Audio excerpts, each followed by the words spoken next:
So the next thing I'd like to do is start taking a look at some of the notes. So let me just have you scroll down or turn the page, and let's start taking a look a little bit more in depth at these skills, these foundations. And the first thing that I'd like to do is just remind you, as you can see written on this page, that we're talking about the foundations of reading. That's area A of the model. So all of the notes correspond to the model pretty much one-to-one, where A refers to area A, the foundations of reading kindergarten. Keep in mind that concepts about print and phonemic awareness are these foundations. They're taught separately but concurrently. Now, when we do concepts about print, there is a particular order to the instruction. We go from book to sentence to word and letter concepts, and that letter concepts are the highest. P, B, D, and Q are typically learned last. You may wish to note on this point that the reason that they're learned last is because of overgeneralizations. That the child's going to overgeneralize a concept like everything looks the same no matter how you turn it, when in fact with letters that's not the case. A couple of activities to know will be big book readings and morning messages. And you must have seen big book readings by now where a teacher has a big book on an easel, for example. And that big book is going to be open, and the teacher is going to be modeling directionality, pausing maybe to model word boundaries, and modeling all of the things related to concepts about print, all of this book, sentence, word, and letter concept stuff.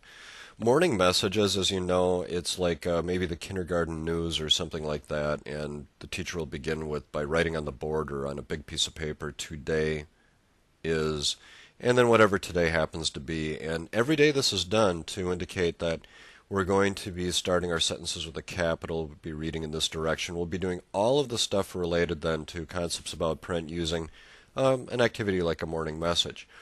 Another activity that's really common is the LEA, language experience approach, or language experience activities. And this is where maybe a child will tell you a story and they'll say, I played at my friend's house. And they will draw themselves, for example, maybe playing at their friend's house with a dog. As you can see, I'm no artist. But then the teacher will write that sentence beneath the picture, and they'll practice reading it together. And as the child progresses, maybe they'll begin to provide their own caption, and we'll talk about spelling in another lesson.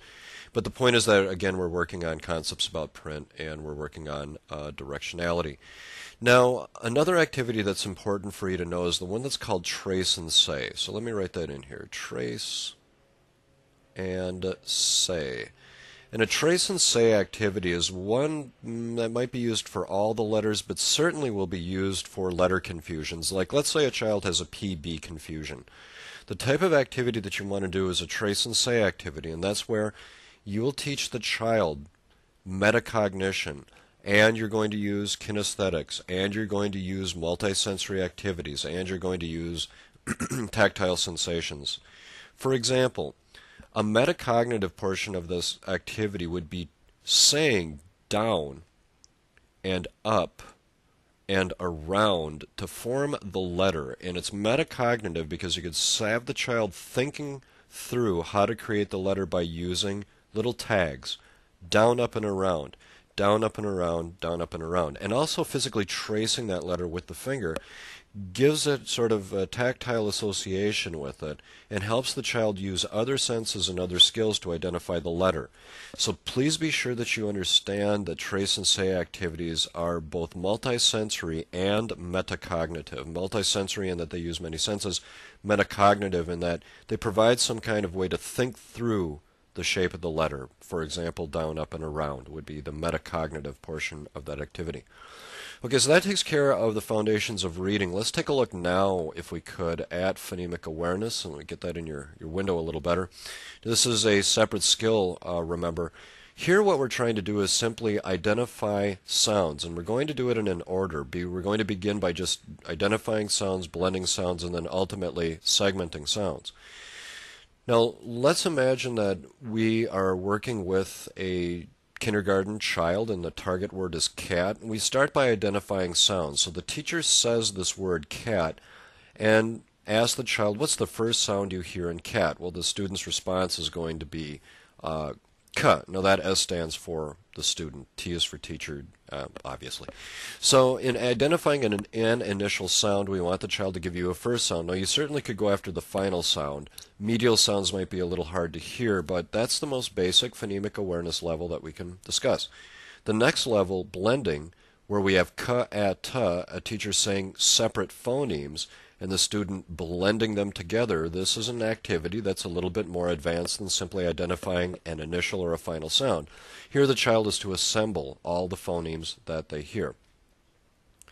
Segmenting sounds, for example, cat. Here the teacher says a spoken word, but look, the student is asked to account for all of the phonemes heard in that word. For example, not just saying the initial or the final or the medial, but all of them. K, A, T. And segmenting, remember, is the highest level of phonemic awareness, and you can consider it to be one important exit criteria for getting out of kindergarten. As far as activities go, Elkanon boxes and other multisensory techniques are very, very common. And let's see if I can't use the real estate at the bottom of this page to show you a couple of things. In teaching a child how to segment, you might have to do something multisensory. So let's start off by looking at a picture of a duck. Let's say that you've got a whiteboard, for example, and we'll make a big old whiteboard right here. We have placed a picture of a duck, and that's the best darn duck that I can draw. We ask the child how many sounds are in duck. Well, in this sound box activity, or Elkanon, however you want to pronounce it, in this type of activity, we want the child to tell us that there are 3 sounds in duck: duh, and ka. Remember, we're not counting letters. That's not what phonemic awareness is about, because no print is used during these activities. And let's say our child says that there are 7 sounds in duck. Well, clearly they have no clue how many sounds there are in duck. So you have to do something multisensory and perhaps metacognitive. So on your little whiteboard, underneath the picture of a duck, you would draw these little boxes, 3 boxes beneath it, and then give them 3 little tokens or 3 pennies, placing them on the whiteboard, and then having the child physically move these markers into the boxes. For example, they'll move this marker into the cell going duh and ka, and clearly these little markers would be gone because now they're inside of the boxes at this point. But you do that separately, and you could even teach the child to count them now: 1, 2, and 3. There are 3 sounds in duck, not 7. So Elkanon boxes then are a very, very important activity for you to know, especially for teaching child who are having difficulty segmenting, because it is in fact multisensory, it's kinesthetic, and it is metacognitive. So just to sum up, to exit kindergarten, both concepts about print and phonemic awareness must be in place, especially segmenting.